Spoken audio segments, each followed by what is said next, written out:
एक बार भगवान विष्णु के मन में धरती पर घूमने का विचार आया और वह अपनी यात्रा की तैयारी में लग गए। स्वामी को देखकर माँ लक्ष्मी ने पूछा, आप कहाँ जा रहे हैं? तो विष्णु जी ने कहा, लक्ष्मी मैं धरती लोक पर घूमने जा रहा हूँ। तो लक्ष्मी माँ ने कहा, हे देव, क्या मैं भी आपके साथ चल सकती हूँ? भगवान विष्णु ने कहा, एक शर्त पर, तुम मेरे साथ चल सकती हो। तुम धरती पर पहुंचकर उत्तर दिशा की ओर बिल्कुल नहीं देखोगी। माता लक्ष्मी माँ मान गई। माँ लक्ष्मी और भगवान विष्णु धरती पर पहुंच गए। अभी सूर्य देवता निकल रहे थे। रात बरसात होकर हटी थी।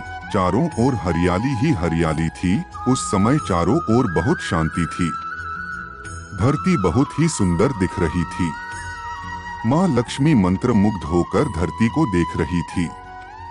वह भूल गई कि पति को क्या वचन देकर आई है और चारों ओर देखती हुई कब उत्तर दिशा की ओर देखने लगी, पता ही नहीं चला। उत्तर दिशा में माँ लक्ष्मी को एक बहुत ही सुंदर बगीचा नजर आया। उस तरफ से भीनी भीनी खुशबू आ रही थी। बहुत ही सुंदर सुंदर फूल खिले थे। यह एक फूलों का खेत था।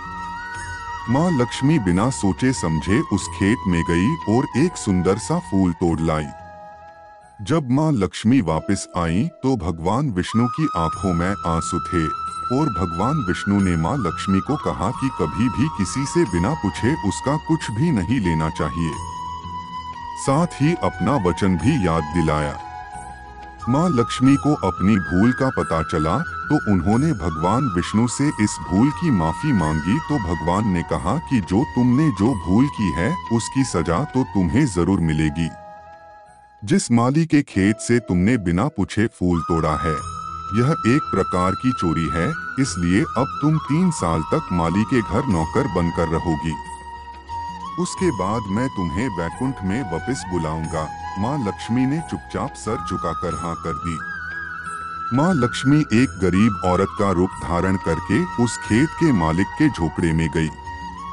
उसके मालिक नाम माधव था। माधव की बीवी 2 बेटे और 3 बेटियां थी। सभी उस छोटे से खेत में काम करके किसी तरह से गुजारा करते थे।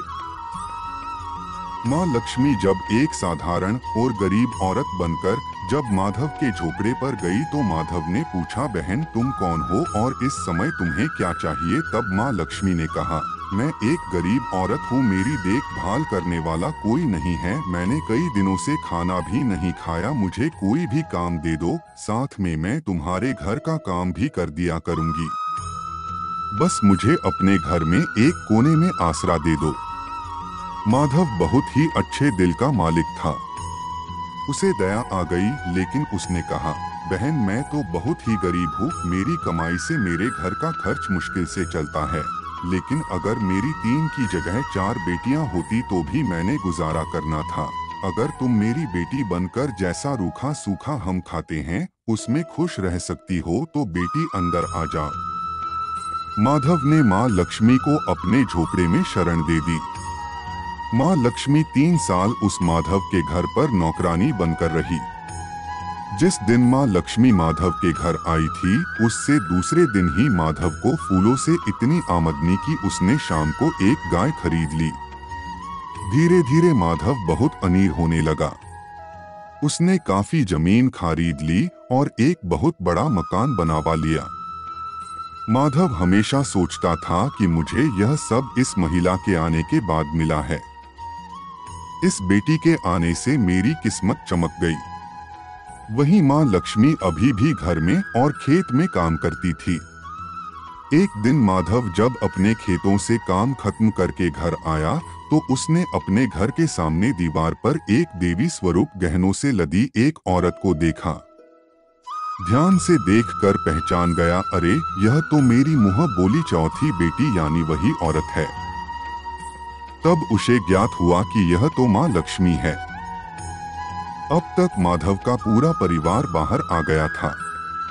सब हैरान होकर माँ लक्ष्मी को देख रहे थे। माधव बोला है, माँ हमें माफ करें, हम न जाने में आपसे अपने घर और खेत में काम करवाया। अब माँ लक्ष्मी मुस्कुराई और बोली, माधव तुम बहुत ही अच्छे और दयालु व्यक्ति हो। तुमने मुझे अपनी बेटी की तरह रखा। इसके बदले मैं तुम्हें वरदान देती हूँ कि तुम्हारे पास कभी भी खुशियों और धन की कमी नहीं रहेगी। तुम्हें सारे सुख मिलेंगे जिसके तुम हकदार हो। और फिर माँ अपने स्वामी के द्वारा भेजे रथ में बैठकर वैकुंठ चली गई। इस कहानी में माँ लक्ष्मी का संदेशा है कि जो लोग दयालु और साफ दिल के होते हैं, मैं वही निवास करती हूँ। हमें सभी मानवों की मदद करनी चाहिए। कोई जितना भी गरीब क्यों न, उसे तुच्छ नहीं समझना चाहिए। दोस्तों, आपके कीमती समय के लिए प्रेरणा भाव की तरफ से आपका धन्यवाद। दोस्तों, आपको अगर हमारा ये वीडियो पसंद आया हो तो कृपया सब्सक्राइब, लाइक और कमेंट जरूर करें। अगर आपके कुछ सुझाव है तो कमेंट करके हमें बताएं।